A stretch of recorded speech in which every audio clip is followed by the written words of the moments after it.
So இந்த array இருக்கு இல்லையா, இந்த ஸ்ட்ரிங் பில்டருக்காக கிரியேட் பண்ணியிருந்தோம். அந்த அரே ஆஃப் ரோ இண்டெக்ஸில் இப்போ அரே ஆஃப் ஜீரோவில் வந்து டாட் அப்பெண்ட் நம்ம என்ன கேரக்டர் அப்பெண்ட் பண்ண போகிறோம், சி. அதுதான் என்னோட கரண்ட் கேரக்டர் பி. ஸோ இந்த பி கேரக்டர் வந்து அப்பெண்ட் ஆகிடும். அப்பெண்ட் ஆயிடுச்சு. ஸோ நெக்ஸ்ட் எனக்கு திரும்ப லூப் ரன் ஆகும்போது எனக்கு அரே ஆஃப் 1ல் போயிட்டு எனக்கு அப்பெண்ட் ஆகணும். அதனால ரோ இண்டெக்ஸ் ப்ளஸ் ப்ளஸ் பண்ணுறேன்.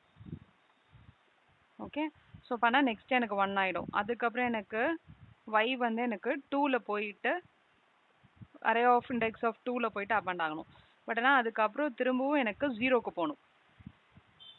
ஏன்னா எனக்கு 0க்குள்ள 1க்கு போகணும். இந்த பே வரைக்கும் போயிட்டு 2லேருந்து திரும்ப 1 0க்கு போகணும். ஸோ அதனால நம்ம என்ன கண்டிஷன் இங்கே செக் பண்ண போகிறோம், எல்லாத்துக்குமே எல்லா கேஸ்லேயும் இண்டெக்ஸ் ப்ளஸ் ப்ளஸ் பண்ணி போயிட்டே இருந்தீங்கன்னா எனக்கு ஃபுல்லுமே வந்து எனக்கு இன்க்ரிமெண்ட் தான் ஆகும், டிக்ரிமெண்ட்டே எனக்கு ஆகாது. ஸோ அதனால் நான் என்ன செக் பண்ண போகிறேன்னா ஒரு பூலியன் ஃப்ளாக் வச்சுக்கிறேன். Boolean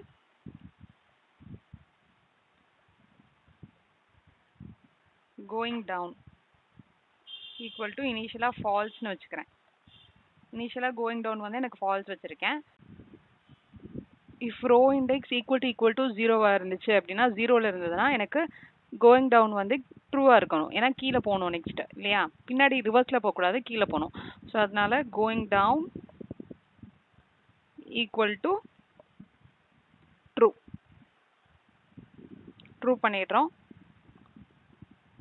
if row index equal to எனக்கு 0லேருந்து இண்டெக்ஸ் எது வரைக்கும் போகுது, நம் ரோஸ் வரைக்கும் இருக்கும். நம் ரோஸ் -1